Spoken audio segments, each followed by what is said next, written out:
Hi everyone, I'm Emma, and this is my story about what can happen when someone gets so jealous of you, they try to ruin your life. It all started with my mom. She's a beautiful woman, and I took after her. So, when she divorced my dad and we moved to a new town, obviously I started a new school. That's when the trouble began. I became popular very quickly, but not with the girls. It was the boys who went wild from me, and it drove me crazy. I just wanted a normal life with some nice friends, and it wasn't my fault my mom had passed her beauty down to me. Anyway, there was one girl in particular called Anna who was having none of it. She was also pretty, but she was seriously jealous of me from day one. I remember that first week hearing some girls whispering in the bathroom that I was prettier than Anna. And then Anna walked in and she looked like she wanted to scream. After that, she went out of her way to destroy my life. At my old school, I'd been a cheerleader, so I signed up to join at this new school. Little did I know, Anna was head cheerleader. She pretended to be all nice to me at practice. Then at the first football game we were performing and going through our routine which Anna had choreographed, she made me go at the top of the pyramid, balancing on top of everyone. I was so nervous, but I knew I could do it. Anyway, as I was climbing up there, I suddenly saw Anna whisper to the girl next to her, and then she moved, and the whole pyramid started to fall. She obviously wanted to hurt me, but it backfired, and we all fell on top of her. All we heard was a scream as her arm snapped. Afterwards, she told everyone I was clumsy, and it was all my fault. But I knew she'd planned it, so I'd be the one to get hurt. And that's not all. Prom was coming up, and my mom had made me the most beautiful long silk dress. I felt like a princess and couldn't wait to see what everyone would think.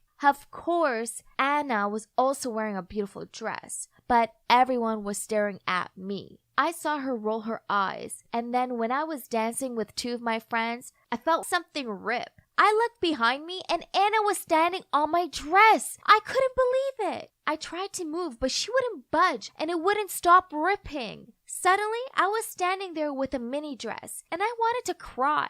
But then my friend quickly got some scissors and kneaded it up. And believe it or not, it actually looked even cooler than before.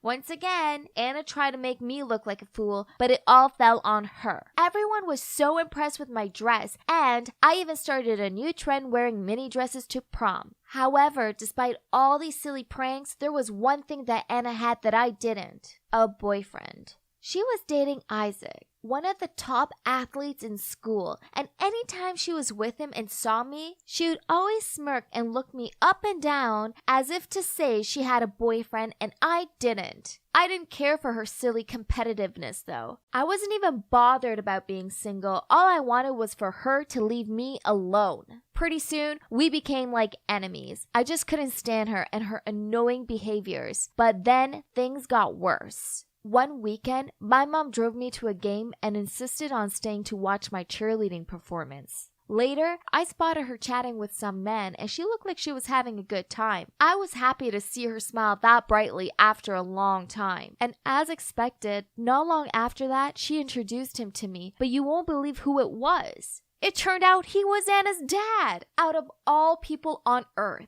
And worse still, they were now hopelessly in love and even wanted to get married. Oh no! If I knew who he was, I would have broken them up from the start. I couldn't be Anna's stepsister. This was my worst nightmare. And when Anna found out about this, she started to treat me even worse. One time, I was walking in the canteen when suddenly someone pushed me. I went flying and ended up bumping into a boy who fell over too. It was so sore, but the pain quickly disappeared when I realized who the boy was. It was Liam, the new hot guy who just joined the athletes club. I kept apologizing to him, but he just laughed and said it was okay, then helped me get up and took me to the nurse's office to make sure I wasn't hurt. Afterwards, he even asked for my number. I couldn't believe it. I was actually blushing over a boy. Then I went back to the canteen and there was Anna, staring at me all angry. I didn't even have to think twice about who'd push me. Obviously, Anna. Well, thanks to her silly prank, now I had a cute guy interested in me. And for once, I was actually interested in him too. It didn't take long before we became a couple, and then we were pretty much attached at the hip. I also joined his athletes practice, and because Isaac was there too, Anna was always there as well. She just glared at me with dagger eyes whenever she saw me. I didn't get what her problem was. Anyway, one time, the athletes club suggested we all go see a movie, with girlfriends included. In the theater, Anna sat behind me and kept kicking my chair. I turned over and asked her to stop, but she wouldn't. I could feel the anger welling up inside me, and I thought I was gonna explode. But I didn't want to embarrass myself in front of Liam. So, I decided I needed to stay as far away from Anna as possible. That wasn't easy though. Our school had organized a big athletes competition with another school, and so Liam was always practicing. I always sat in the stands and watched him. And on the day of the competition, Anna came and sat next to me. I almost froze. What was she up to? Instead of pulling some prank, she handed me a bottle of water and said, "Hey, Emma, I don't want to be your enemy anymore. We're basically going to be sisters, so let's just make up, okay?" Then she turned to me and smiled shyly. Whoa, well, that was a surprise. I felt relieved though and said, "I thought this day would never come. I hated things being all awkward between us." Anna just smiled at me again. And then we came down to the field where Isaac and Liam were warming up for the race to wish them luck.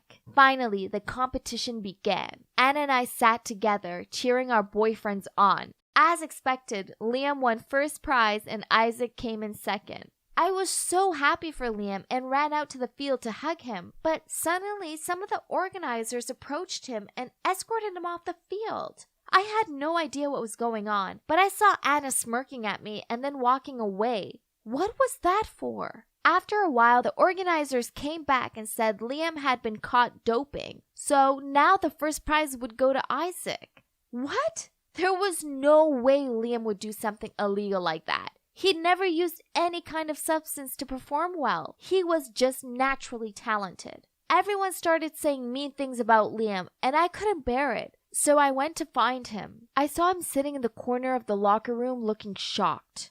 When he saw me, he shook his head and said, "I didn't use doping. You have to believe me, Emma. I'm not that kind of guy. All I did was drink the water you gave me."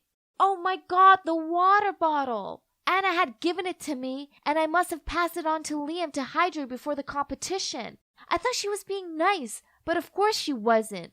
This was Anna we were talking about. She'd planned this. She was seriously too much. I ran to find her, and I was raging. She was happily talking to the other athletes, so I grabbed her wrist and pulled her away. "How could you? Are you trying to ruin Liam's life?" I yelled at her. Anna wasn't even bothered. She just smirked and said, "Yup, I am, and so what?" I was shaking by that point, and I said, "You're crazy. Why did you do it? What has Liam ever done to you?" "I did it 'cause I hate you. You stole everything from me, including Liam." Huh?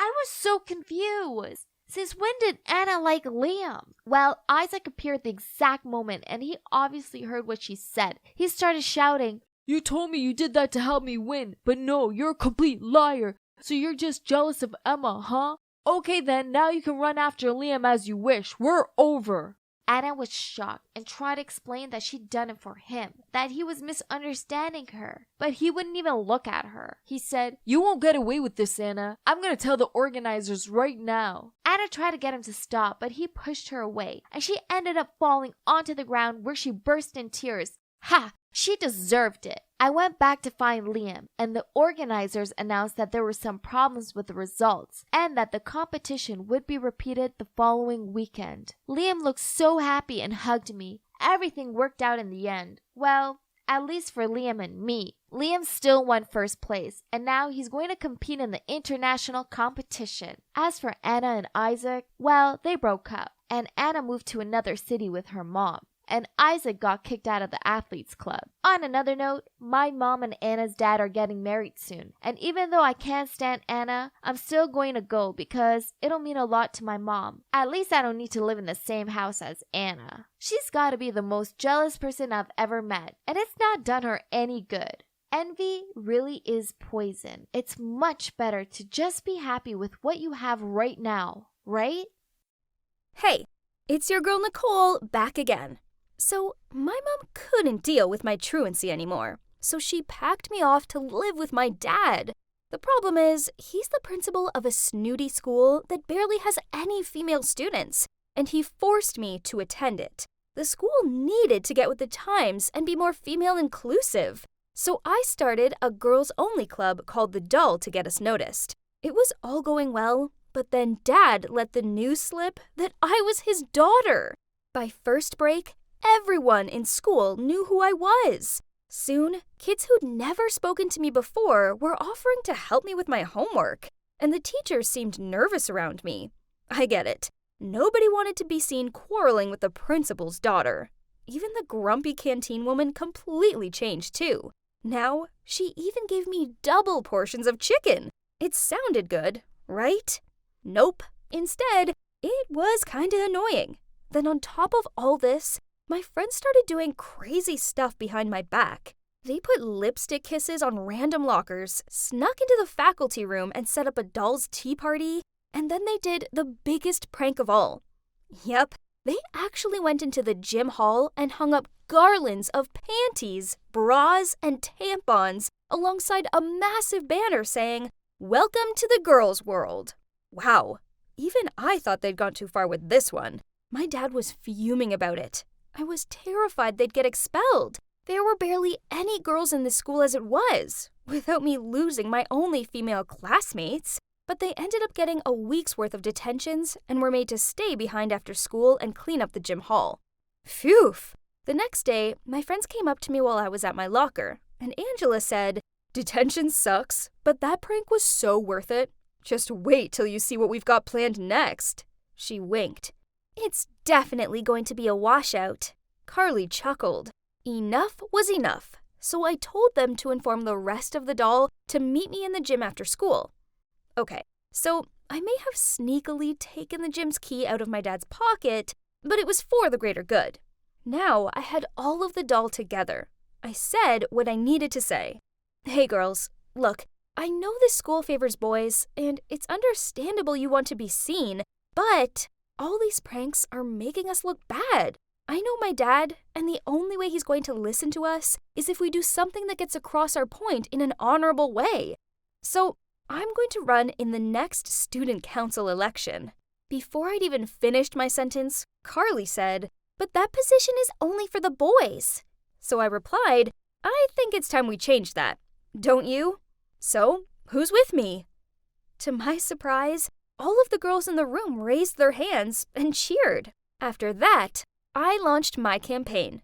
The 2 candidates with the highest number of votes would go through to the final round. At first, I didn't get much attention, but then this wasn't surprising, as I was the only girl competing. The other competitors took it super seriously.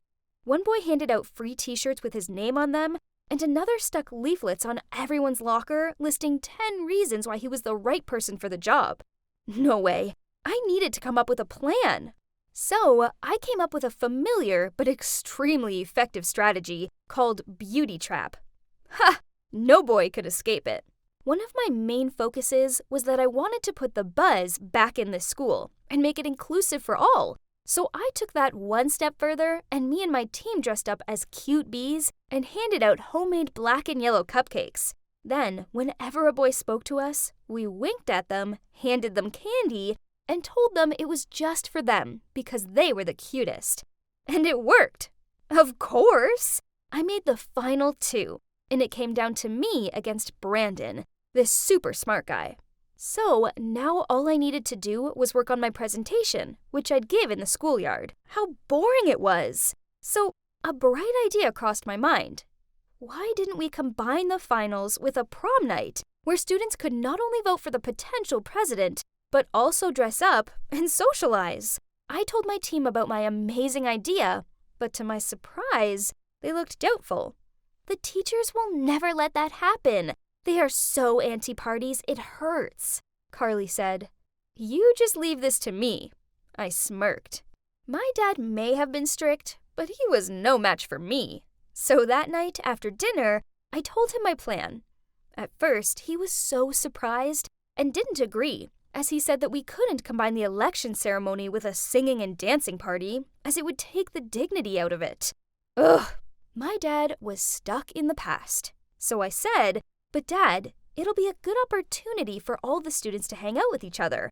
Me and my friends will decorate the hall, find a DJ, sort out the food and drink, and do everything else.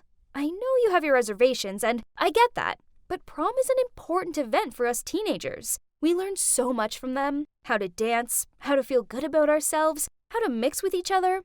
Plus, we need this. And I promise I won't let anyone spike the punch. In fact, we won't even have punch." It took a lot more pleading and persuading, but eventually he sighed, then said, "Fine, you can have your prom, but don't let me regret it." I squealed in excitement, then rushed over and hugged him. He looked shocked, as thinking about it, this was the first time I'd hugged him in, well, years. I have to admit that it kind of felt good. I instantly messaged the group with my good news, and they replied with memes, love hearts, and dancing emojis. And the talk soon turned to what we were going to wear. See, being friends with the daughter of the principal had many advantages, right? I'm not going to lie, organizing a prom was hard. But luckily for me, I have amazing friends who helped me all the way. Carly sorted out the decorations and found a DJ, and Angela was in charge of tickets. The night of the prom finally arrived, and wow, everyone scrubbed up well. The doll members gave a welcoming dance performance, then Brandon and I went up on stage to give our presentations. Brandon went first, and geez, he's Mr. Serious, but he is cute. He went on about improving the nutritional value of school meals, organizing more school trips for the chess, math, and sports clubs, and doing more to help the climate crisis, such as raising money, recycling, and producing solar energy to lower the school's carbon footprint. It sounded convincing, right? But it was a little bit boring. He was such a nerd, albeit a cute one, and I had to pretend to itch my nose so I could secretly yawn. I heard clapping. Oh no, that meant it was my turn, and I wasn't prepared. The prom had taken up my time and, what should I say? That's when I looked over at my dad, who was standing at the back of the room, and I saw him nod at me. So I took center stage and decided to let my heart do the talking. Hi, guys and girls. Some of you may know me as the rebel girl who stirred up trouble when I first arrived here, while others may just know me as the principal's daughter. The truth is, I'm just a normal student like the rest of you, one who had some major doubts about coming here. I could hear some people whispering in the crowd, but I kept calm and carried on. I didn't think I'd like it here, but it turns out I was wrong. I've made some amazing friends, and I've grown to really kinda like this place. However, the outdated attitude toward the female students frustrates me. Times have changed, and we belong here too. So it's only right we have our own uniform, clubs tailored for us, and please, no more bench presses. Girls are just as good as boys, if not even better. For example, we, the awesome girls in the doll, set up this party all by ourselves. Together, let's make our high school life more brilliant and inclusive for all, because this school has something special, and I want everyone to see that with a little care and attention, it can truly buzz. Wow, I'd done it. All of the students cheered and applauded. Even Brandon patted me on the shoulder and said, "Well done.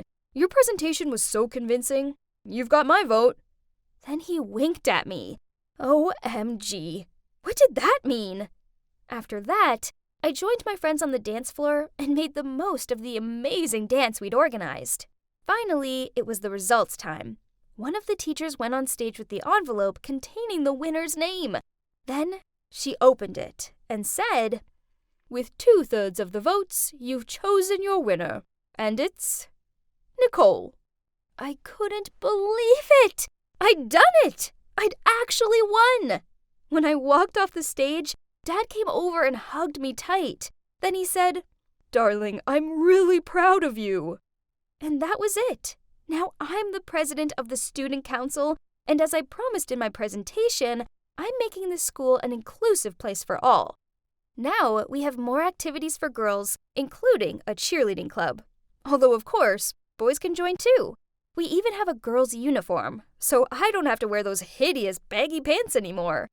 Now, everyone seems happier here, including me. Mom heard about my change in attitude and invited me to come back home.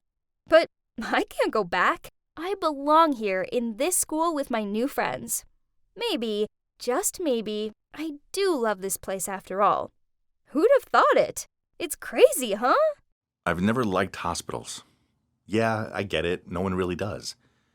Yet here I was sitting in the hospital waiting area, silently praying that she would be all right. Geez, I was shaking like an old dog left out in the cold. I just couldn't think straight. Why was no one telling me if she would be okay? Suddenly, a stern-faced doctor appeared and told me, "Sir, the operation was a success. Your sister will be just fine. You can go through and see her now." I didn't know whether to burst into tears because of relief or to run away because of fear. Finally, I still went to see her. She blinked open her eyes, then fixed them on me, and in a groggy voice said, "Who are you?" I get it. My appearance unnerves people. I've never been a looker, and this scar sure doesn't help. But people will always judge. Maybe if they stop to talk to me, then I can tell them that I'm a military veteran who got it due to an accident during training. Training I was doing so I could fight to save their butts. Anyway, that's a story for another day. Now, talking about the girl in the hospital, let me continue my story. Well, it began with my evening shift as a delivery driver. I was humming along to the radio when this girl came out of nowhere and ran straight into the middle of the road. I slammed on my brakes, but it was too late. I heard a thud. She was lying there all limp. It was horrible. For a moment I thought she was dead and I was too scared to check on her. Suddenly a thought of abandoning her popped up in my mind. But no, I couldn't be that heartless, so I ran to check her pulse. Phew, she was still alive. I called for an ambulance and told her help was on the way. In the hospital, the doctor said she needed emergency surgery, but they had to have a relative's consent first. The girl had no ID on her or anything. What was I meant to do? I couldn't just sit there and let her die. So I blurted out, "I give my permission. I'm her brother." When the girl asked me who I was, well, I had no idea how to reply. The doctor concluded that she must have memory loss. "So, who are you?" the girl asked me again. I couldn't go changing my story now, so I replied, "I'm Chelvin, your brother." "Oh, hi, Chelvin. I'm sorry. I don't remember you." This girl seemed so sweet. I instantly warmed to her. It's been just me and my dog Buster for I don't know how many years. Girls usually take one look at me and run away as fast as their heeled shoes can take them. But this girl wasn't looking at me like they did. The doctors asked me what her name was, so I said Alice. That was my mother's name. Before I even knew what I was doing, I'd used my savings to pay for her hospital fees. Then I visited her every day. I thought she'd ask me about her family, friends, I don't know, everything. But nope. She just liked listening to me ramble on, mainly about Buster. When she was ready to leave the hospital, I took her back to my house. I made up the spare room and bought some new bed covers, laid some clothes out on the bed, and put some flowers in there to make it look nice. Alice seemed to like it. She smiled, told me I was sweet, then hugged me. I bet I was blushing like a beetroot. I left her there to get ready. Then I made a start on dinner. She came downstairs in this dress I'd bought at the mall for her, and oh my days, she looked like a picture. I made an excuse to go and get her a drink, so she wouldn't see how flustered I was. I thought she'd ask me stuff about her life, but she didn't. Not one question. So I decided to tell her anyway. I mean, I'd spent days making the backstory up, so I may as well share it with her. It's just you and me now, and it has been that way for a long time. Our parents passed away some years ago now. Our mom, she was called Alice too. "Oh, it's a nice name," she muttered back. "Do I look like her?" Yes, you have her hair." I told her a few other things, such as how she'd just broken up with her boyfriend and was in between homes at the moment. I know it sounds crazy, but it's like she was soaking my words in and taking some comfort from them. The next day, things changed, and Alice started doing erratic things. I went downstairs bright and early to find that she'd emptied all of my kitchen cupboards and was scrubbing them clean. When I asked her what she was doing, she ignored me and carried on. It's like she was in her own bubble and couldn't hear me at all. I told myself this was probably just her way of adjusting to everything. But then her odd behavior continued. When a delivery guy knocked on the door, she leaped behind the couch. Afterward, I asked her what was up. But she said she was just looking for her lost earring. Another time, I was waiting for my favorite TV show to start, and we were both chatting on the couch, but she suddenly grabbed the TV remote, turned it off, then walked out of the room with the remote. This was normal, right? She'd been through a lot. Maybe this was a stage of her recovery? Most of the time, she was such a sweet and lovely girl. She always packed food and snacks for me to take to work, and she made such a fuss of Buster. Okay, so she still did her cupboard cleaning ritual every single morning, but hey, we all have our quirks. Having another mouth to feed meant I had to work more hours, but I didn't mind it. For once, I felt like a purpose. She helped me find the reason to live again, instead of just existing. I often took her treats home, such as cookies or Hawaiian pizza, her favorites. If I was working night shifts, she always waited up for me. It made me feel so warm inside when I arrived home and saw her sitting there with Buster. I had no money left at the end of each month, but I had something more. I had happiness. I liked this girl. I more than liked her, but I couldn't tell her this, as she thought I was her brother. I knew I needed to tell her the truth, but I just didn't know how to go about doing so. One morning, after she'd finished her cupboard cleaning and we were enjoying breakfast, I told her about the job I had on, delivering a parcel to Sherry Hill Street. Her eyes widened. Then she told me she wanted to come too. This was surprising, as she'd shown no interest in leaving the house before. I mean, she refused to even take Buster for a walk, but I agreed without questioning her. I told her to wait in the lorry while I delivered the parcel.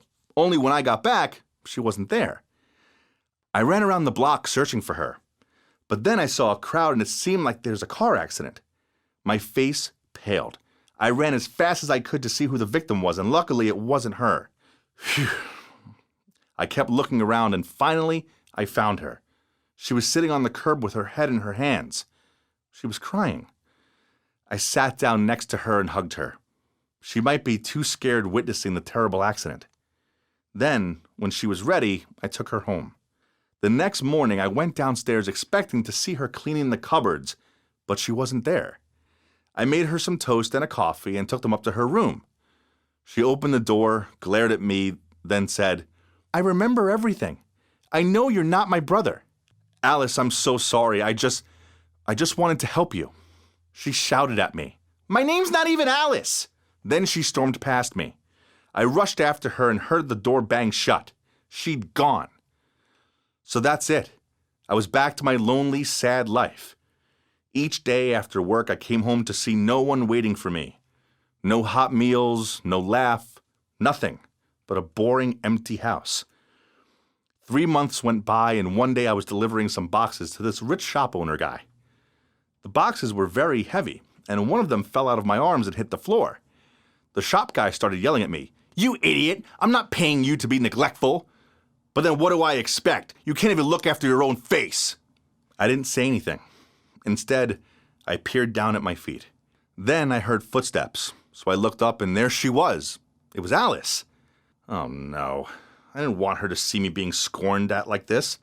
Suddenly, she shouted at the man, "Hey, just because you have money doesn't mean you can say anything to others. Apologize to him or I will not let up on you." The man sneered and told her to go away. I couldn't deal with this, so I walked away. But Alice rushed after me and called out to me, "Please, Chelvin, let me tell you the truth." I stopped walking, and that's when she told me everything. It turns out she'd never lost her memory. She faked it because she wanted to escape her miserable life.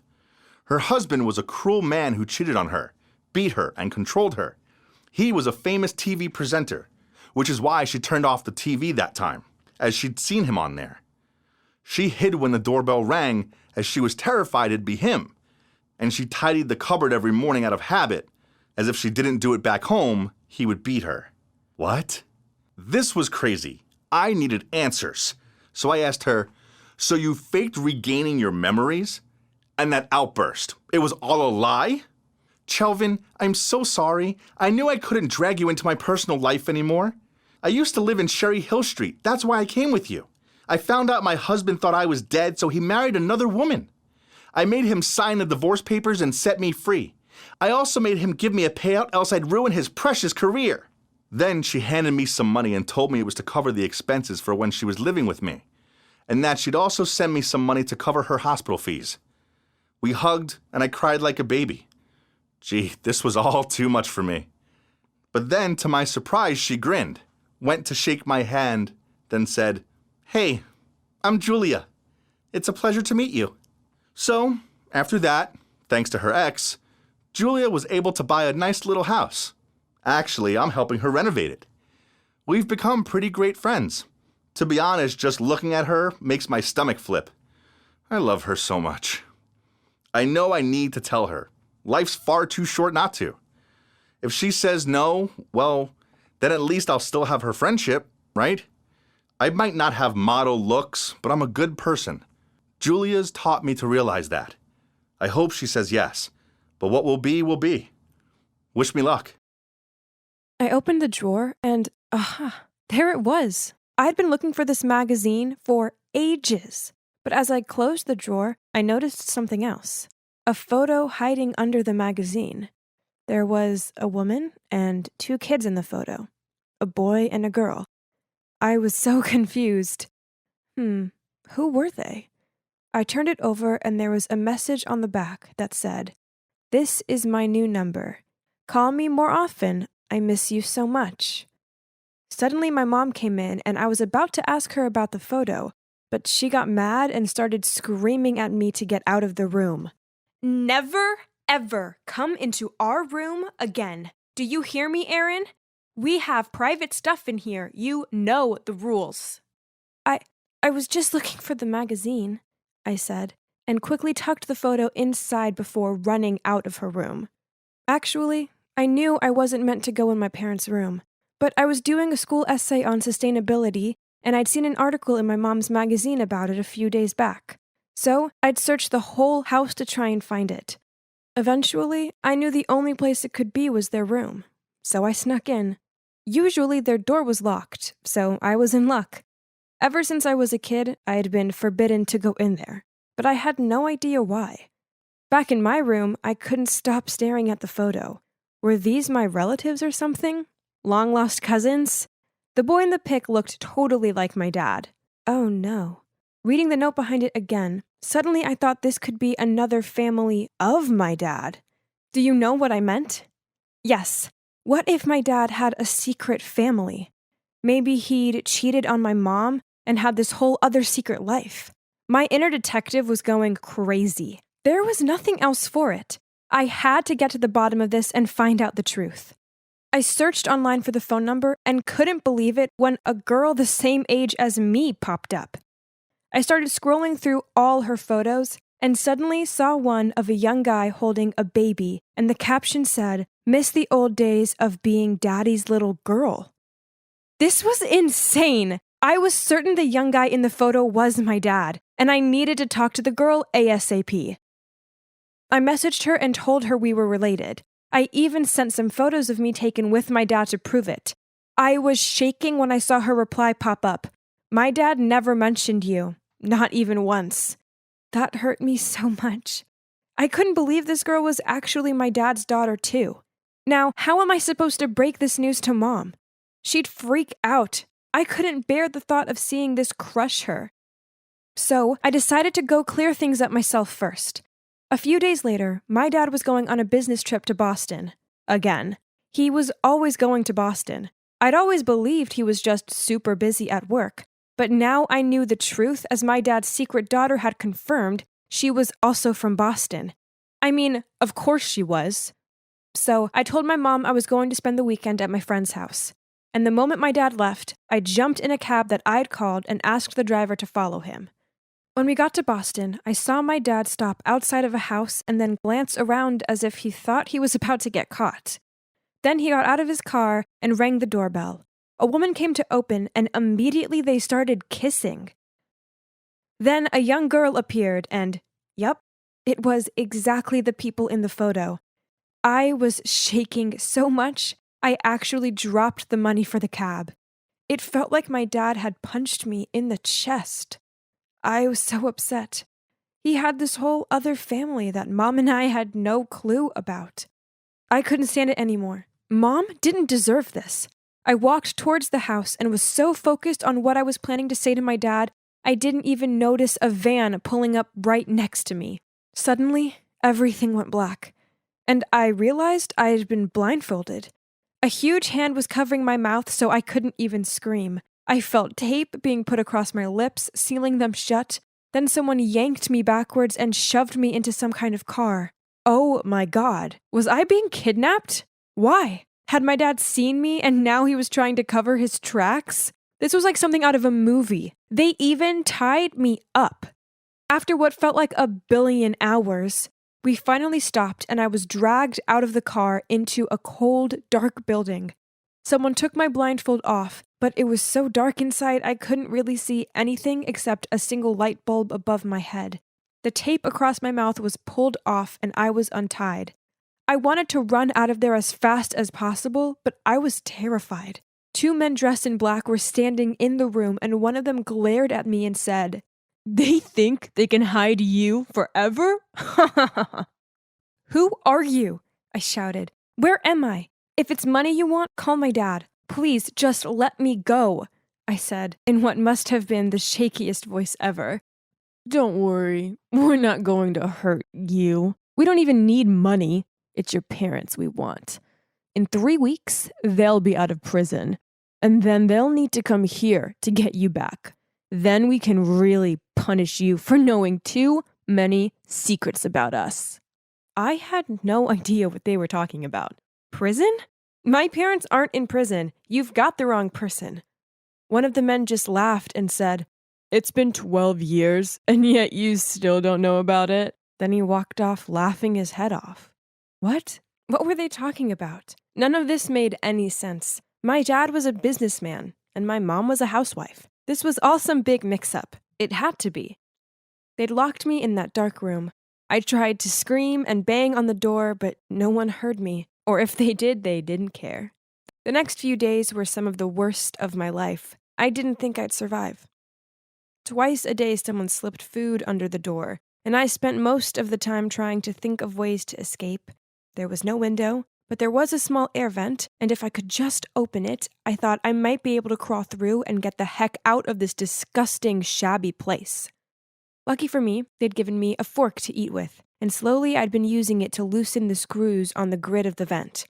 Finally, on the 3rd night, I waited until everything was dead quiet, and I got into the vent. I crawled through and managed to get out. I was at the back of some old abandoned warehouse, and as I stood up to stretch my legs, someone covered my mouth from behind. Oh no! How had I got caught so quickly? But then I heard a voice. "Shh, are you okay?"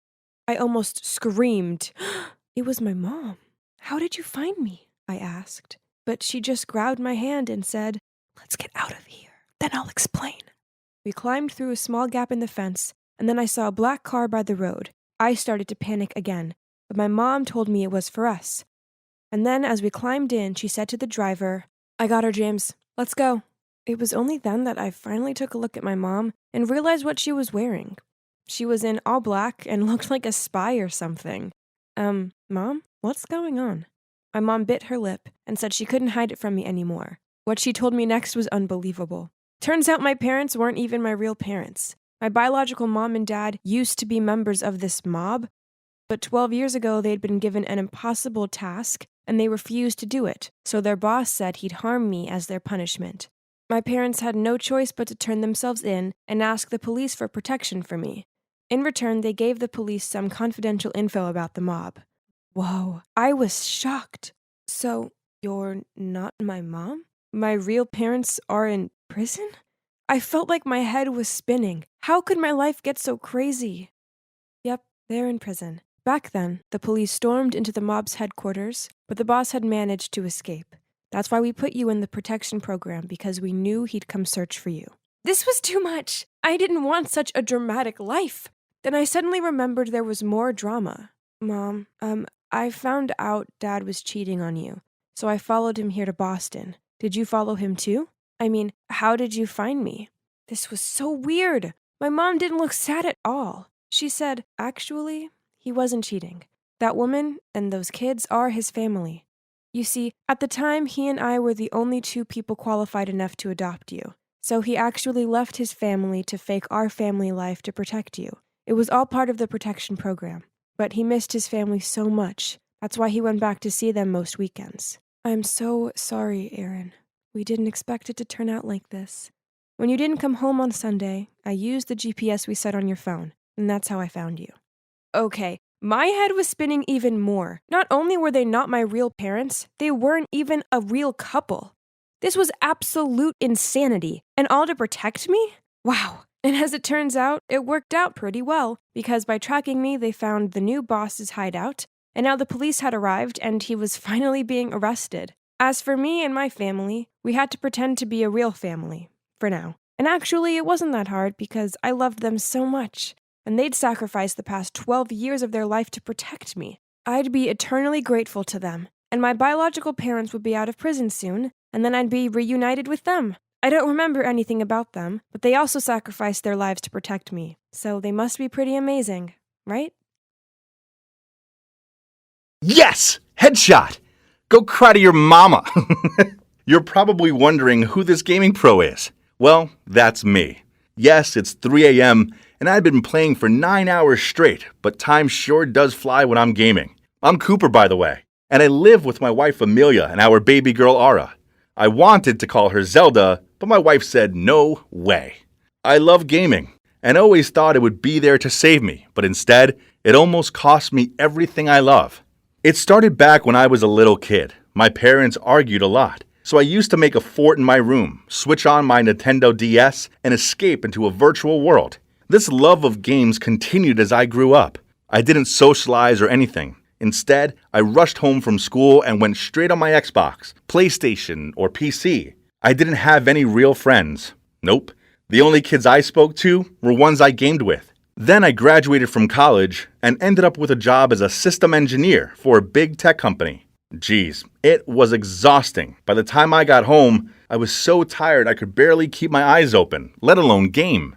So, I put my gaming equipment in the basement. But then everything changed when I bumped into Amelia in a local coffee house. Whoa. She was the most beautiful girl I've ever seen. I guess she must have seen something she liked in this goofball, as after dating 6 months, we got married. I know. Crazy, huh? Soon after, she fell pregnant. I was excited but also terrified. How did that happen? I mean, I know how it actually happened, but whoa. Me? A dad? Then, when Ara was born, my life turned completely upside down. You see, babies cause a lot of stress.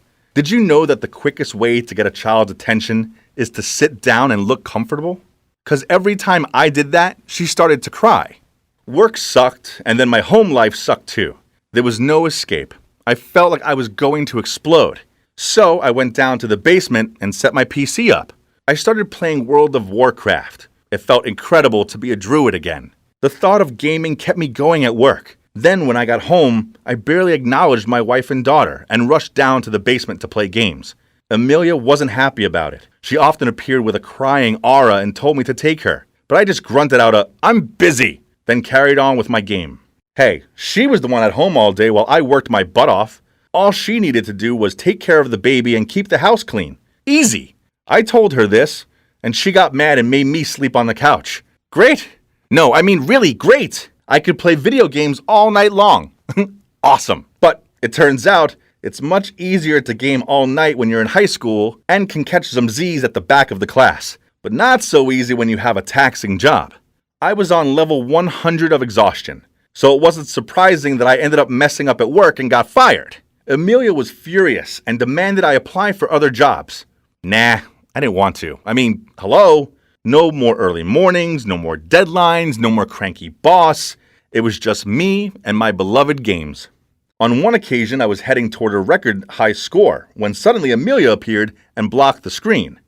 Babe, you need to move. I jabbed at the game console as I desperately tried to peer around her. No, she shouted at me. What's happened to you, Cooper? You look like Gandalf, only the homeless version. You hadn't taken a bath and shaved for weeks. You're killing me here. Now I'm dead. Thanks a lot. I slammed my fist onto the table. That's it! Get out! She yanked on my arm. I can't take this anymore! Get out! She actually kicked me out of my own home, that crazy woman! I didn't have any friends, so I ended up at my parents' house. This was so humiliating. I told them that it was just Amelia being hormonal, but they said she told them all about my gaming obsession, and it had to stop. They'd signed me up to be some guinea pig for an experimental treatment program in Hawaii. Hey, maybe a beach vacation didn't sound so bad, right? But nope. The island was literally in the middle of nowhere. Where was the hotel? All I saw were tiny huts with grass roofs. What? They couldn't expect me to stay here. This instructor guy called Cole gathered the group on the beach and gave us a rundown of the rules. We'd be camping here for the whole month, without any digital devices. We also had to follow a strict diet and exercise plan. Are you kidding me? I felt like I'd been sucked into a survival game and the escape button was busted. Everybody else started building their tents side by side.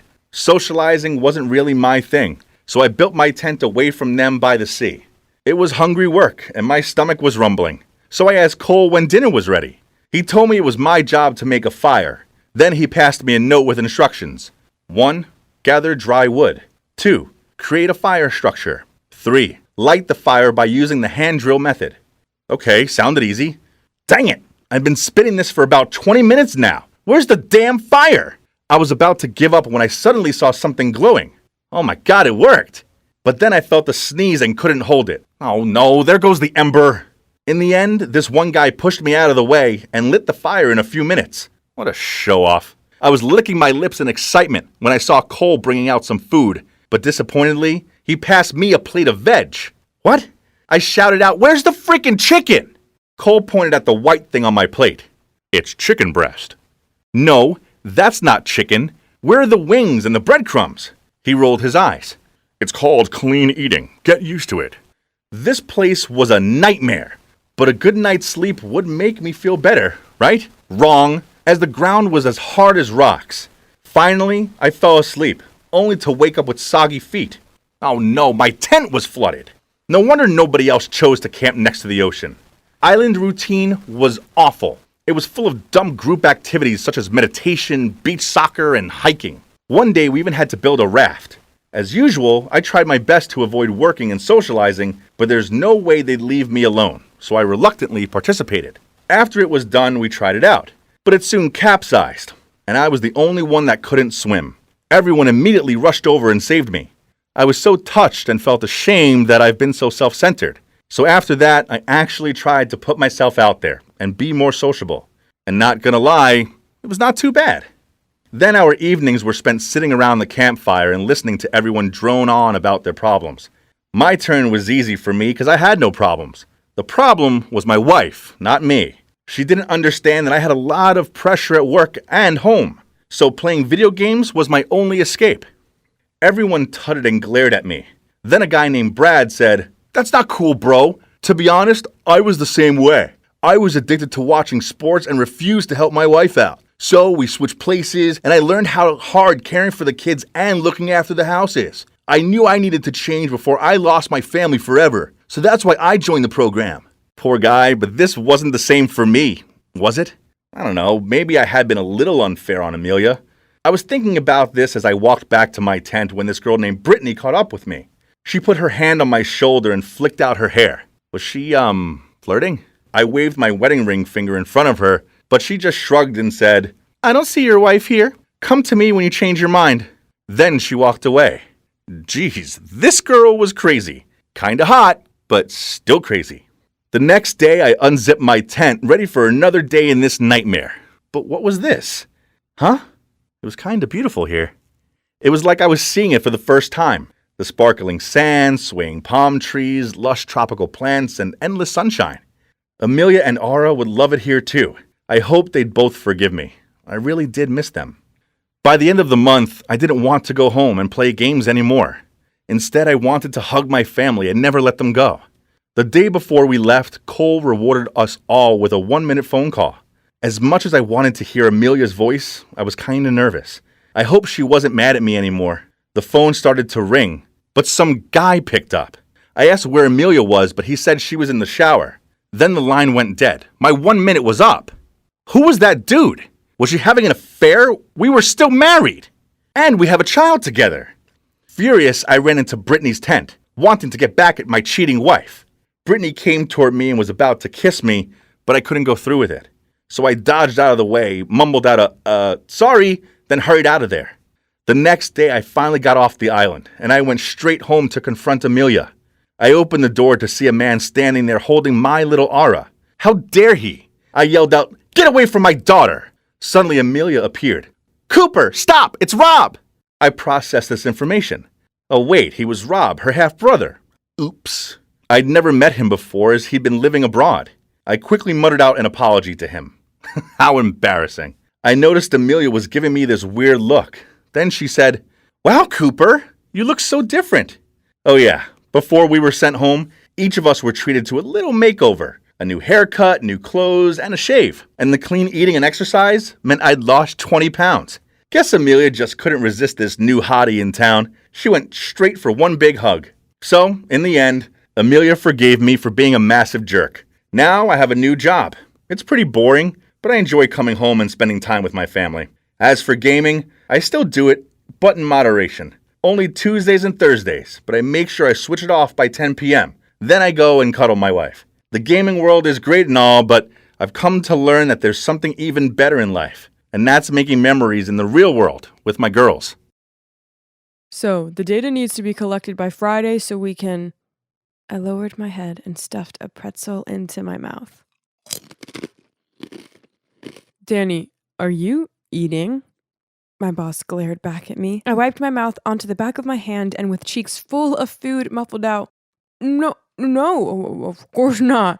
It turns out my eagerness to eat a delicious, salty, crunchy pretzel during a work meeting, I had forgotten to turn my microphone off. Oops. Hey, so I'm Danny, and I'm in love with food. Why, you ask? Well, food's the one thing that's always been there for me. Through the good times and the bad, it's never let me down. All it takes is a hamburger with extra cheese and a salted caramel cheesecake, and I'm a happy girl.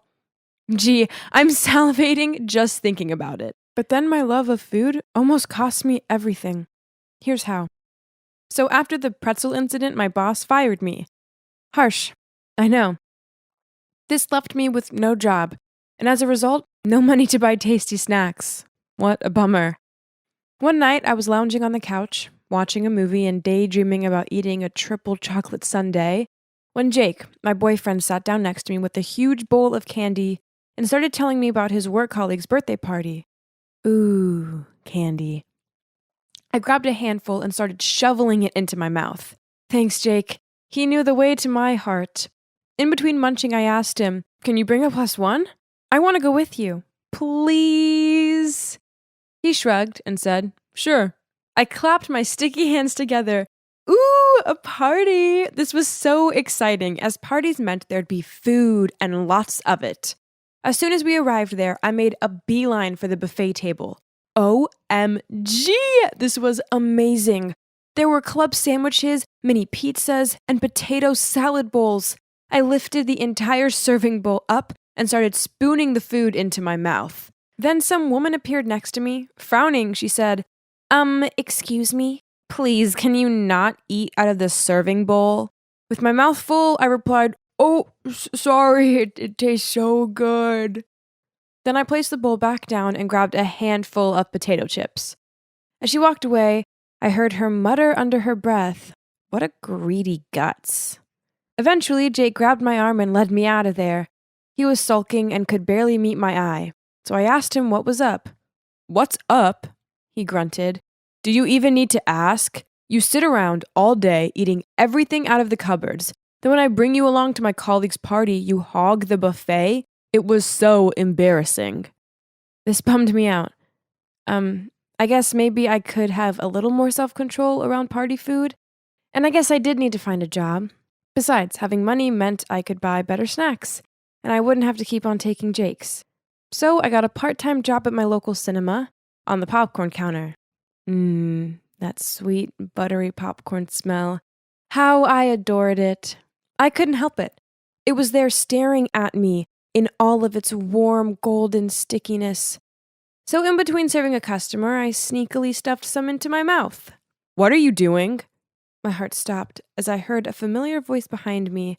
I turned around and came face to face with my manager. I denied immediately. I wasn't doing anything. As popcorn popping out of my mouth, they shouted at me and accused me of eating all the profits. So unfair. So you guessed it, I was fired. Again. I arrived home early with a tear-stained face and a bag full of my favorite chocolate treats to cheer me up. Jake looked over at me from the couch and asked me what was up. I slumped down next to him, pulled the wrapper off a chalk bar, and said, "I got fired again. I couldn't help it. It's popcorn. It's too tasty. Does this world need to be so cruel?" Then I took a bite out of the chocolate. Delicious. Jake shook his head, then sighing, said, "Danny, admit it. It's your gluttony that gets you into trouble." "So what? I enjoy eating, that's all. It doesn't hurt anyone." I finished the chalk bar and started unwrapping the next one. Jake shook his head, then walked off. Whatever. I didn't need his support, as I had delicious chocolate to comfort me. Yum. One day, like every other day, I searched the house for snacks, but nope, there weren't any anymore. I didn't have any money, so I couldn't go to the shop. So instead, I went on my phone and searched mukbang videos to kill some time. As I watched two girls stuff their mouths full of French fries dipped in a strawberry shake, I had an idea. Of course! Why hadn't I thought of this earlier? I should become a mukbanger. I'd get to earn money while doing what I love, eating food. It was a win-win. For my first video, I kept it simple. It was just me in a white t-shirt, my phone as a camera, and a huge bowl of spaghetti. Crazily, people watched it and began following me. After a couple of videos, my popularity increased and my viewers started donating food and money to me. It was totally nuts. But with these things came the video requests, such as, "Eat 3 tubs of fried chicken and 10 plates of fried rice covered in mayo." Eating all this food did get kind of challenging. Once I was halfway through a hamburger eating video when I got a stitch in my stomach and had to stop. I so shouldn't have eaten pancakes for breakfast earlier. My fans were bummed out that I stopped the challenge, and I felt really bad. I figured that if I was going to make this my job, then I'd have to start fasting beforehand, so I could be at my best for the videos. Gee, this was hard work. One time I was so hungry, I went into the fridge and sniffed the cheese. But then when I finished a challenge, I felt so full and bloated that I resembled a puffer fish. Then there was the tiredness. I was so exhausted. I fell asleep on the bus to the supermarket and ended up in some weird town miles away. I had to ring Jake up to come and pick me up, and he grumbled about it for the whole way back. Regardless of this, I carried on with the videos. But then one day a fan challenged me to the biggie, the Fire Noodle Challenge. If you don't know what this is, then basically it involves a massive bowl full of the spiciest noodles ever. I took a mouthful of the noodles and OMG, I couldn't feel my tongue or face.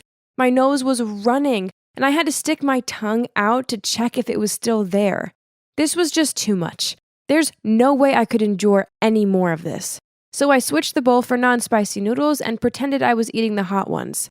Afterward, I edited the video, and hey, I think I did a great job of faking it. Even though I'd only had one mouthful of the spicy stuff, it was repeating on me. My stomach gurgled and my tongue still felt numb.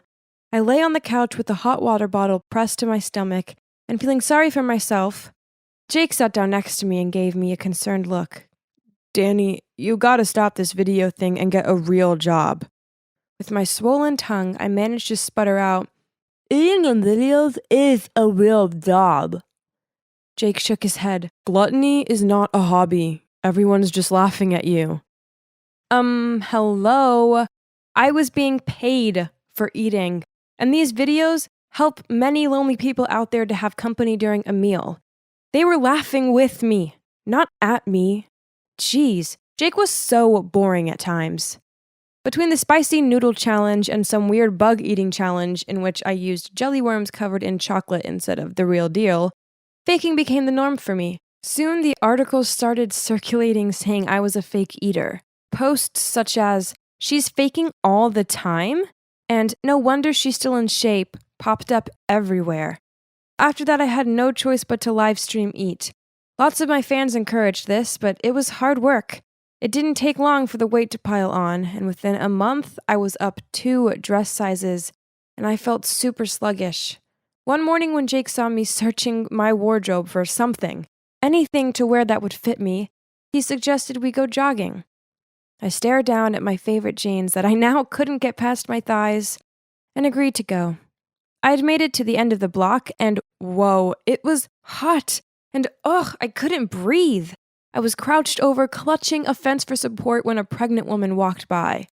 "You're such an inspiration, running at your age and after giving birth. Even without this one," she clutched her bump, "I wouldn't be able to manage it." What? Did she think I just had a baby and I was old? Oh, great. And now Jake burst out laughing too. I felt terrible. Did I really look that bad? This lingered in my mind, so I ended up going online and ordering some weight loss pills. I started taking them, and within a week, I had breakouts, stinky breath, awful wind, and I felt like a slug. Then one time I was in the kitchen taking the pills when Jake walked in, saw what I was doing, snatched them out of my hand, and said, "Danny, look at you. You're a mess. You have to stop the pills and stop the videos." I was angrier than a nest of disturbed wasps, so I snatched the pills off him and kicked him out of the room. Then I yelled, "You don't get it! Just leave me alone!" Jake didn't say much to me after that, and I carried on with my mukbang bubble. Soon I hit 100,000 subscribers, and to celebrate, I went live with the table packed full of my favorite foods, fried chicken, pizza, donuts, and so on. I was stuffing my face when I felt so hot and sticky the room began to spin. I slurred out, I don't feel so good." Then I fainted in the middle of a live stream. I woke up a few hours later in the hospital with a drip in my arm and a serious-faced doctor glaring down at me. They told me that I had high cholesterol, and if I carried on like this, I'd end up with diabetes and stomach bleeding. Well, that was it. I burst into tears and vowed that I would make some big changes. I love eating. That will never change. But I just can't do the mukbang videos anymore. Now, I still enjoy food, but I don't overindulge anymore. Oh, I also have a new job working in a restaurant, and amazingly, I've managed to resist eating all of the tasty-looking food. I'm on the way to becoming the cute, confident version of myself again. And from now on, if I'm happy, sad, or whatever, well, I talk to Jake about it instead of turning to food. I will always love food, but I guess I eventually figured out that I love my health and Jake even more. Shh, don't tell him that. It'll give him a big head. "Hey, that guy over there just asked for your info," the bartender said, which made me turn and look around. Oh, he's gone. As you can see, I'm sitting at the bar of a 5-star resort. No, I'm not rich. Instead, I took out all my savings and decided to splurge them on enjoying every single last day left of my life. It all started months ago. I had this constant aching and exhaustion. I blamed work stress, but my symptoms grew worse. Eventually, I went to the doctor and sat there in stunned shock as I heard the words cancer and progressive. The next few weeks were a whirlwind of hospital appointments and treatments. I had chemo, and my lovely long hair fell out. I just felt tired and hopeless all of the time. Enough had I had this. I stopped the chemotherapy, quit my job, and decided to enjoy the little time I had left. The Hawaiian beach is so beautiful.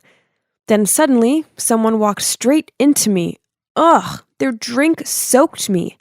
I heard them say, "Oh my God, I'm so sorry." "Oh, hey, you're the girl who sat alone at the bar earlier." I looked up, and wow, he was handsome. I shook my head and insisted it was my fault for not paying attention. After that, he joined me for a walk, and we started chatting. Oh, his name's Blake, by the way. So the next day, I asked him out for lunch.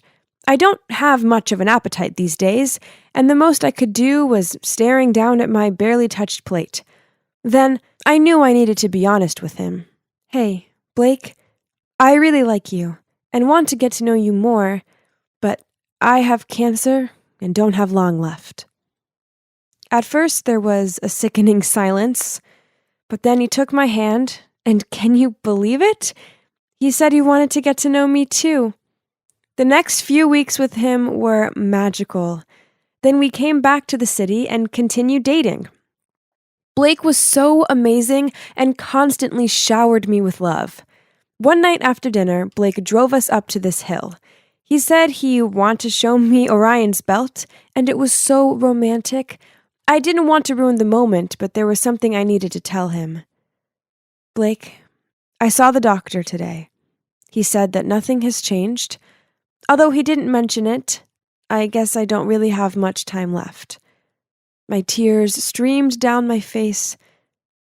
I've had the best time with you. I really do think I love you. Suddenly, Blake got down on one knee and asked me, My darling Lucy, will you marry me? This is the least I can do for you. I was speechless, so I nodded and then held him tightly in my arms. I was too happy. I couldn't help sharing our love story on social media. Soon, thousands of people were liking and sharing it, saying what an inspirational couple we were. This was crazy, but amazing. Their support made me feel like I could take on my cancer, the world, everything. I started noticing that Blake was getting a lot of attention from other girls. They knew he was the guy who proposed to the dying girl, so they seemed to flock around him and admire him. Then one day, when we were at the wedding dress store together, I stepped out of the fitting room in this beautiful gown, feeling like a princess. But then I spotted Blake talking to some other girl. She touched his shoulder, and I overheard her say, Your fiancé is very lucky to have you. Then she leaned in closer to him. Blake? I hissed at him. Baby, how do I look? He turned away from the girl and stared at me. Yeah, gorgeous. He awkwardly smiled. I couldn't help but feel terrible. I know he's an attractive man, but he was about to marry me.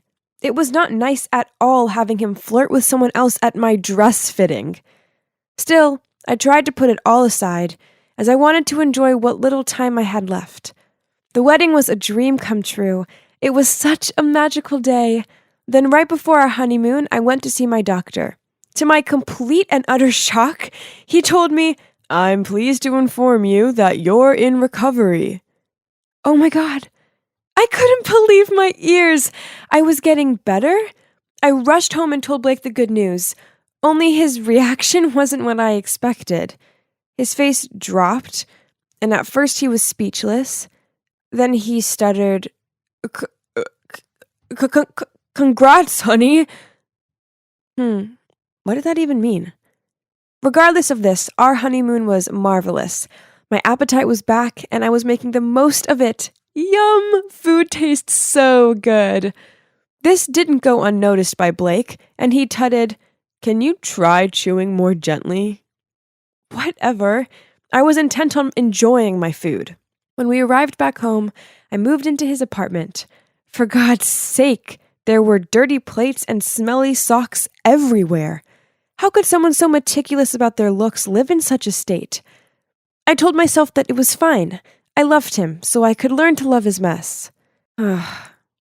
Being alive felt so good. So admittedly, I may have overdone it on the snacks.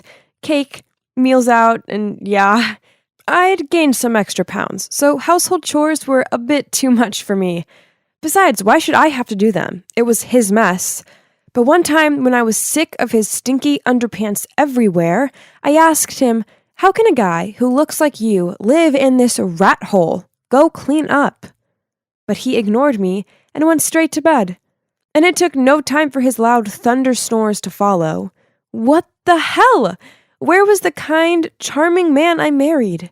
Fed up, I tried my best to clean up the place a little bit.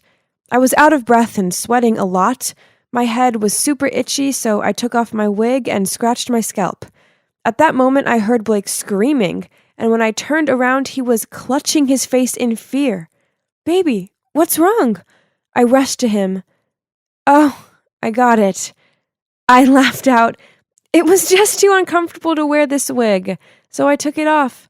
That's all, but look, my hair is growing back again." Shaking, he stuttered, You were wearing a wig this whole time?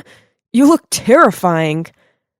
"Well, yeah, I suppose jagged growing hair made me look quite creepy." "Shouldn't you be happy for me?" I mumbled and forced a smile, while trying to put the wig back on. Knowing that I was able to live life again was incredible, but living Blake with my moody, uncaring husband now, that wasn't so great. One evening, he came home from work in a foul mood and started shouting at me for not tidying up. I told him I shouldn't have to, as it wasn't my mess. He scowled at me. "I single-handedly provide for the both of us. Come home to see you chilling on your huge backside, and you dare talk to me like that? You're the one who needs to get up and work, since you eat double the amount I do." His words hurt, so with teared-up eyes, I said to him, "How dare you talk to me like that?" Blake was about to say something, but he paused, then just sighed. "Look, I'm sorry, babe. I know you're recovering." I sharply stared at him and said, "I didn't do anything for dinner, so let's eat out." I was enjoying my rotary chicken. It was so good that I might have taken too big of a bite, and it lodged in my throat. Soon I was choking. I couldn't breathe. Afraid, I looked at Blake for help, but he was scrolling through his phone. Then to my disbelief, he walked off to the bathroom. I kept thudding the table to call for help. Luckily, a waiter rushed over and hit me real hard on the back, and I managed to spit the piece of chicken out. When Blake returned, I angrily asked, "How the hell could you leave me like that?" "What are you talking about, baby? I saw you enjoying your food. Are you done? Let's go home." Ugh! He definitely knew I was choking. What a jerk. Everything I once thought and expected from him shattered. He was willing to let me choke to death over helping me. The problem was our love story was so famous now, and even though I knew Blake and I couldn't bear each other, the thought of us breaking up and being heckled by others made me feel so sick. I guess I was stuck with him forever. So we had to continue tolerating each other. Then one evening, while I was munching on potato chips and watching TV, my phone rang. It was a strange number. "Hello? Are you Blake's wife? Blake's been in a car accident, and we really need you to come here." I froze for a few seconds. "Sorry, wrong number," and hung up. My phone rang several more times, but I didn't answer. The guilt started to creep up on me, so I grabbed my bag and rushed to the hospital. The nurse told me to sign some papers so Blake could have his surgery. With a pen in hand, I hesitated. "Excuse me, where is the organ donating section?" I asked. "My husband is willing to donate if anything bad happens." "This is not the right time to ask me that question," the nurse yelled at me. Right at that moment, Blake's parents rushed in panicking. I gave them the papers and sneaked back to the apartment. After that, I thought long and hard about our relationship. It had been so passionate at first, but I realized I didn't love him at all, and neither did he. All our decisions were made intensely quickly, based on the idea that I might die later. We were too stubborn to admit defeat and walk away, and now we were miserable. A few weeks later, Blake came home in a wheelchair, and we both sat in awkward silence. Then I broke the ice. That night, when I choked at the restaurant, "Did you ignore me on purpose?"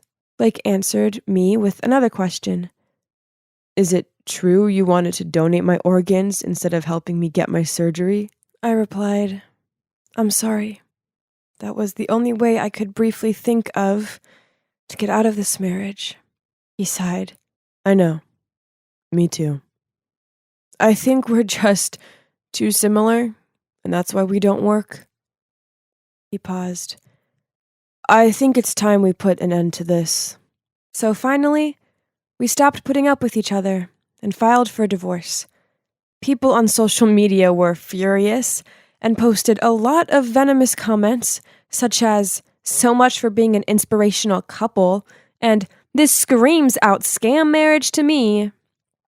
I decided to close all of my online accounts. Their opinions don't matter anymore. I have my family's support. That's more important. Surprisingly, I'm still friends with Blake. Hey, we went through a lot together, and he's not all bad. I just never want to live with him ever again. I even met my current boyfriend through Blake, as he introduced me to him. How funny is that? Sometimes things don't work out as planned, but that's okay. Living a lie just to save a bruised ego is much worse. Oh, by the way, this is my real hair. I am now completely healthy. Remember, you only live once. So, make sure you don't waste your time trying to please others, and instead, you embrace life and live it at its best.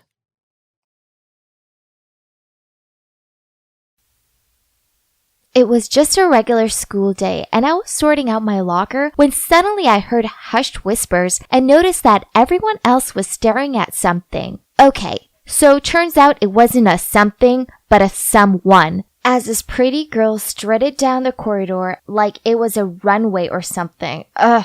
Why was everyone gawping at her, rushing over to greet her, and sticking notepads in her face for her to sign? I hugged my books and muttered, geez, there's nothing special about her. So, my name's Lily, and I'm just a normal girl. My family, yeah, they're normal. My appearance, normal. And my social status, well, that's just normal too. I coast through life, and that's it. Nothing exciting ever happens to a regular girl like me.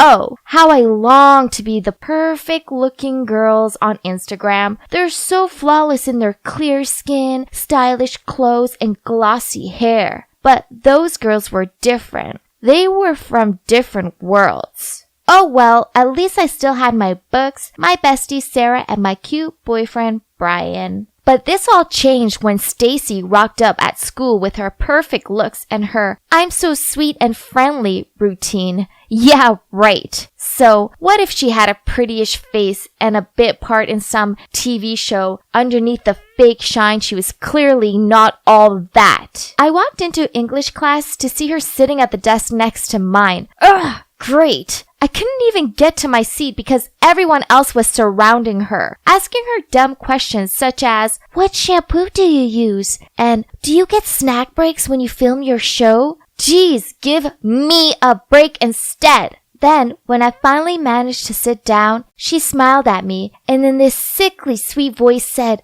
"Hi, I hope it's okay I sit here. I'm Stacy." Yeah, sure. I forced a smile back, but on the inside, my anger was boiling over. Who did this girl think she was? So what if she was beautiful? I bet she only cared about her looks and never bothered studying. Yeah, everyone else would soon realize what a failure she was. Then, one time during recess, Stacy, the living Barbie doll, suggested we start a yearbook, and now everyone's treating her like she's achieved world peace or something. Ugh! You know the worst part of it? I've been saying we should start a yearbook for years, but no one listened to me. And guess who received so many welcome cards and love notes that they fell out of her locker and obstructed the hallway? Yup, Stacy. Gosh! It's been like weeks already. When will these stop? I hated how she thanked everyone and blushed and ugh. I needed to be around a sane person who didn't think the sun shone out of her. She was everywhere. It made me sick. But thank God for lunchtime. It became the only peaceful time of the day for me, when I could hang out with Sarah and not have to worry about Stacy. But, what was this? What was that Barbie doll doing sitting at our table and talking to my best friend? I walked over there and placed my tray down next to Sarah. "Oh, hi, Lily. Stacy just said the funniest thing." "Great," I muttered under my breath. Lunch was an ordeal. Sarah ignored me and kept on asking Stacy dumb questions like, "Is your co-star Kyle as handsome in real life?" And, "How do you style printed skirts with a colored tee?" Yawn! Later that day, due to a paint spillage in art, I was 5 minutes late out. Sarah had agreed to drive me home, but I went out to the parking lot. Her car wasn't there. Then I checked my phone and saw that she'd messaged me. "Where are you? I can't wait anymore. I'll leave first with Stacy. See you tomorrow, X." What? Is she ditching me to give that phony a ride? We had been friends since childhood. How could she be fooled for Stacy's act and just throw away our friendship like that? Angry, I messaged her back, "You abandoned me for Little Miss Popular? How could you? I get it. New one in, old one out. Well, thanks a lot." My phone buzzed with her reply, "Lily, you know it isn't like that. You live up the road from school while Stacy lives much further away and she needed to get back in time to get ready for her filming schedule." Madder than ever, I quickly typed out my reply. "Whatever. It's too bad you'll always be a nobody in her eyes and she's just using you for a free ride." Then I chucked my phone onto my bed. I'd had enough. Sarah had made her choice and it was to be friends with that fake over me. Sarah may have fallen into the Stacy trap, but at least I still had Brian, right? One afternoon, I was talking to him out in the schoolyard when Stacy tottered past. Even her try-too-hard walk was annoying. She smiled over my Brian, then she deliberately tripped up and dropped the books she was holding. I grabbed Brian's arm to stop him from going over, but he shook himself free from my grip and went over to her anyway. I watched him help her pick her books up, and then she blushed and squeaked out a "thank you." She was the worst. When he walked back over to me with this big grin on his face, I couldn't take it anymore. So I blurted out to him, "How dare you leave me to help her?" He gave me a confused look. "Lily, I was just helping her out." "Yeah, right. You knew she dropped them on purpose to get your attention, but you went over there to her anyway because you think she's prettier than me." He sighed. "You're being ridiculous. You know what? I can't deal with your selfish, jealous streak anymore. Let's just call it a day. We're done." Then he walked off. I stood there watching him, expecting him to cool down and come back. Only he didn't. This was all Stacy's fault. She'd stolen my best friend and my boyfriend. No more. It was time to show her that she wasn't so perfect after all. I scrolled through her social media pages for ideas, and it soon became apparent that she loves boys with toned abs who ride motorbikes. How predictable. I discovered this website where I could hire a boy to play with her heart, then ditch her. It's about time she learned how much it sucked to be undesirable and worthless. Ha! I found the perfect guy called Josh. He was 19, a gym addict, and he had a motorbike. Whoa, he was expensive, but it would be worth it, right? I arranged to meet him at the local coffee shop, and geez, he was even more handsome in person. I wished I could use this money to actually make him mine. Sigh. So the deal is, he's gonna flirt with Stacy, make her love him deeply, and then break up with her. The next Monday, I walked out of school to see Josh parked up to the school gate, holding his helmet and looking like he belonged in a movie. Naturally, every girl was staring at him, but he made a beeline for Stacy. Then, just 1 week later, I saw him picking up Stacy from the school. Whoa! I knew that! I knew I had chosen the right person. Josh was such a lady killer. They looked super close and I had to remind myself that he was just an actor and he was doing his job. Haha! She was gonna be so heartbroken. But a few weeks later, and he was still picking her up. Huh? Why hadn't he broken up with her yet? So I called him up and asked him what was taking him so long. He replied that he would do it soon. He was just making her fall for him more before he did it. Brutal. Only the weeks passed by and he still hadn't ended it. Then I was walking past the movie theater and I spotted them there, kissing. What? This was not the plan! Furious, I had arranged to meet him the next day at the coffee shop. He walked over and couldn't even meet my eye as he said, "I'm sorry. I can't do this anymore. I will refund you as soon as I can." Why? Have you fallen in love with her or something? I said jokingly. There was a long silence. Then he looked down at the table and muttered out, "Yeah, I have." Why was I the only one on the planet who saw how fake she was? Thanks to her siren ways, I lost my best friend, my boyfriend, and now my savings. This was it. I needed to confront her. The next day at school, I tried finding her, but she was nowhere to be found. Then, as I passed through the school garden, I saw her sitting there. Gotcha! It's time to tell her exactly what I thought of her. I stormed over to her and opened my mouth to speak, but why was she crying? When she saw me, she managed to smile and said, "Oh, hi Lily. Is there a chance you could help me?" I stared at her with disbelief. Did she think I was under her spell and would do her bidding? But then I saw what she was crying about. In her hands was her English essay with a big F on it. So I replied, why me? You're so smart. You answer all the questions in class correctly. I don't want to be judged on my bad grades. That's why I left my last school. The other kids call me a brainless beauty. I moved here for a fresh start, and now I'm still failing. Okay, so in that moment, I realized that there were things I was good at. My grades were good, and I was pretty great at remembering facts. I'd just been so blinded by jealousy that I lost focus on these things and only saw what I didn't have. None of this was Stacy's fault. She never actually done anything bad to me. I'd made it all up in my head because I was jealous of her. So I sat down next to her and said, no one's gonna call you that because I'll help you study. You will?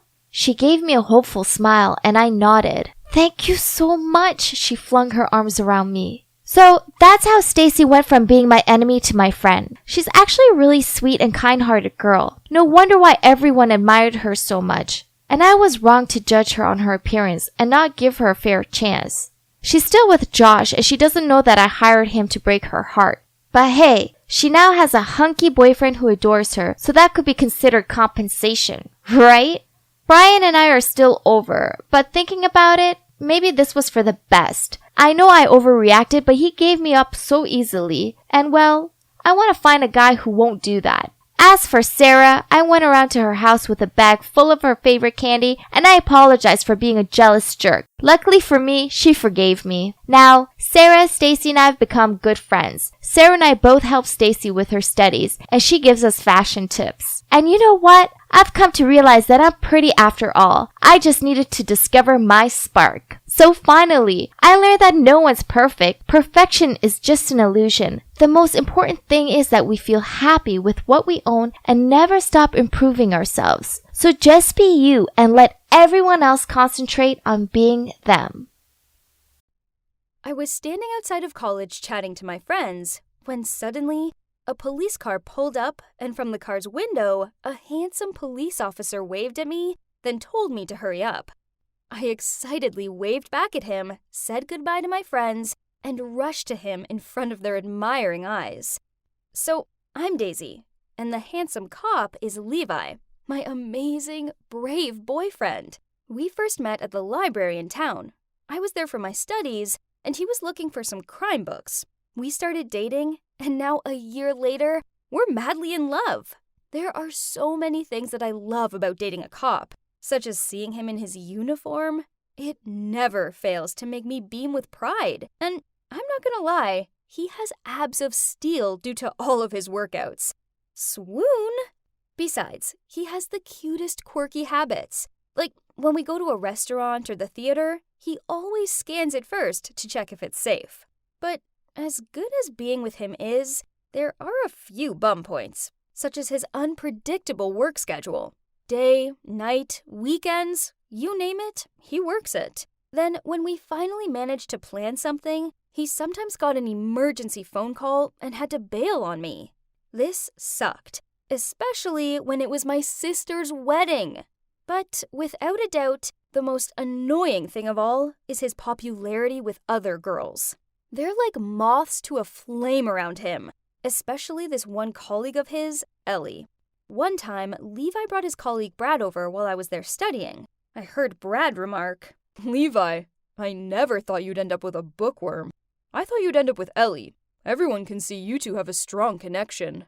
Levi tried laughing it off and saying that it was nonsense, but the jealousy rose up in me. By the time Brad left, I was really upset about it.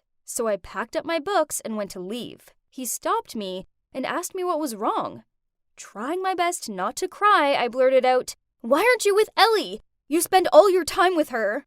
He shook his head, smirked, then said, "Ignore Brad. He's a joker. And yeah, I spend time with Ellie. I work with her. But it's you I love, and everyone knows it. In fact, why don't you move in? Then we can spend more time together." My sadness was soon overlapped by happiness, and I jumped into his arms and squealed out, "Really? Yes, for sure!" This was so exciting. I moved in a few weeks later, and at first, living with Levi was the best thing ever. But over time, there were little niggling things that started to play on my mind. For example, one day I was chatting to the new neighbor when Levi arrived home and in a stone-cold voice demanded I go inside. Then he sternly told me never to talk to strangers. But come on, I'm a naturally chatty, friendly girl who loves talking to people and making new friends. I don't know, I guess it was me overreacting? I mean, he was just looking out for me, right? But then his need for control worsened when once I arranged to meet my friends in town. Levi was going to come too, but then he had a last-minute work call and couldn't. When I said I'd just get a taxi, he freaked out and told me I couldn't go. After I got upset about it, he reluctantly agreed to let me go. He called a reputable taxi firm to pick me up, then told me I had to be back by 10 p.m. But after a few drinks, I lost all sense of time. I was just having too much fun. I was dancing with my friend when Levi stormed in, grabbed my arm, and pulled me out of there. Everyone was staring at us, not helped because he was in his cop uniform. I even heard one man tut out, "It's always the innocent-looking ones, isn't it?" It was so embarrassing. At home, I sat there brooding while he got me a glass of water. When he tried passing it to me, I jumped up to my feet and screamed at him, "You're being ridiculous! And thanks to you, everyone in the bar thinks I'm some sort of criminal. I don't need a curfew." "It's not like that," he sighed. But I was so upset, I brushed past him and slammed the bedroom door behind me. I cried myself to sleep. I hated arguing with him. I gave him silent treatment throughout the next day. But then in the evening, he arrived home with a gift box and apologized for making me sad. That was so sweet. I gave him a hug and said, "I'm sorry too." Then I opened the box. It was a really lovely watch. I noticed that it had an extra button on it, but I didn't think much of it. I stared down at it admirably as he fixed it on my wrist. That's how caring my boyfriend was. So I decided to buy him something too. The next day after college, I went to the mall. Suddenly, Levi called me and asked me where I was. I wanted the gift to be a surprise, so I told him I was at home. Crossly, he said, "Daisy, don't lie to me. I know you're at High Hill Shopping Mall. Come home at once." Huh? How did he know that? I gave up on finding a gift and went home. When he got back, I asked him how he knew where I was, and I saw him briefly glance at my watch. Then, he admitted that he had GPS fitted to it, but it was only so he could keep me safe. What? I wasn't a kid anymore. How could he use it to follow me? We had a huge fight, and I told him he was controlling and crazy, and he needed to stop treating me like a little kid. Then I shut myself away in the bedroom. The next day, when I woke up, Levi had already left for work. I was so wound up, so I decided to go for a jog to clear my head. Obviously, I left the watch at home, and also my phone. When I got back, I was about to head for the shower when I heard my phone ringing. It was Levi. Then I noticed that I had 50 missed calls and a ton of messages from him. What? This wasn't normal. I'd only been gone for an hour at the most. Anyways, I put the watch back on, then suddenly the door banged open and Levi stormed in, and he yelled at me, "Are you okay? Where did you go? Why didn't you answer my calls?" This sucked, as I love him, but I knew I couldn't live like this anymore. So I told him I needed my freedom, then headed for the door. He looked so mad as he grabbed my hand, pulled me into the upstairs room, then locked me inside. I banged on the door and pleaded with him to let me out. "Daisy, trust me. This is for your own good. You're not safe out there." Then I heard his footsteps trail off and knew he'd left. I curled up into a ball and cried myself to sleep. When I woke up, it was getting pretty dark out there. I searched the room for something to help me and found a rope ladder. The perks of living with a prepared cop. I used it to climb out of the window, but as soon as I reached the ground, 2 men appeared. Then suddenly, the world turned black. When I opened my eyes, I realized that I was in a dark, damp room and I was tied up. The two men were sitting by the door and talking to each other. I began to panic. I'd seen enough movies to know that this was bad. One of the men looked over at me, and I quickly closed my eyes.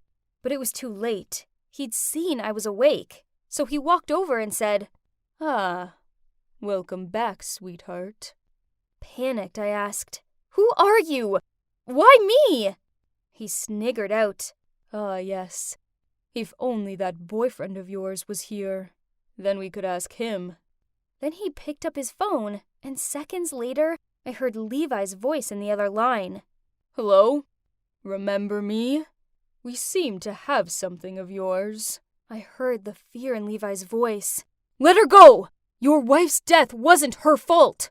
"It's your fault she's dead. Now it's your turn to lose the woman you love. Come here alone if you want to see her face again. And don't even think about calling for backup." He hung up the phone, then peered down at me before he kicked the empty barrel next to me. I jolted back, and he laughed. It was terrifying. Not long after that, they dragged a beaten-up man into the room. "Levi! Oh no!" Levi managed to look at me, forced a smile, and slurred out, "My flower girl. Don't worry, I'm here now." The gang laughed at this. Then he stopped in front of Levi and said, "I think you and me need a little chat. Let's call it man business." I knew I needed to find a way to help him. But what? That's when I looked down at my watch. It already had GPS, so perhaps the extra button did something. I struggled to press it, which wasn't easy with roped hands, trust me. But eventually, I managed to. By this point, Levi was unconscious, and I started sobbing. I didn't want to lose him. Not like this. The one man set something up next to him. "Oh no, it was a bomb!" He sneered out. "You have 30 minutes left to say goodbye to your lover, boy." Then the man left. I called Levi's name and sobbed out how I loved him. I honestly thought we were both going to die there. And watching the timer count down to our doom was the worst feeling ever. Suddenly, the door burst open. At first, I thought it was those men back again. But instead, Brad and his team rushed over, saw the bomb, then quickly got both me and Levi out of there. I was pushed to the ground just before there was a big bang, and the house exploded. On the way to the hospital, Ellie explained everything to me. So, turns out this involved a difficult criminal case that happened last year. Levi had been investigating a group of drug dealers, but an incident happened, and the gang's leader's wife accidentally fell from the building and died. They arrested most of the dealers, but some got away, including the gang leader. Then recently, Levi had received images of me outside college and our house from them, and took this as a threat to my safety. Well, that explained all of Levi's controlling and weird behavior. I felt so bad for misjudging Levi. He was the sweetest, bravest man, and I loved him so much. I stayed by his side as he recovered in hospital. Then one day, he finally opened his eyes, looked at me, and muttered out, "There's my flower girl." I hugged him, gently, of course. It was such a relief to know he was going to be okay. The gang is still out there somewhere, but hopefully they'll catch them soon. I do worry about it, but it's okay, as I know I have Levi to protect me. After all, he's my real-life action hero, and I know that with him by my side, we'll get through anything.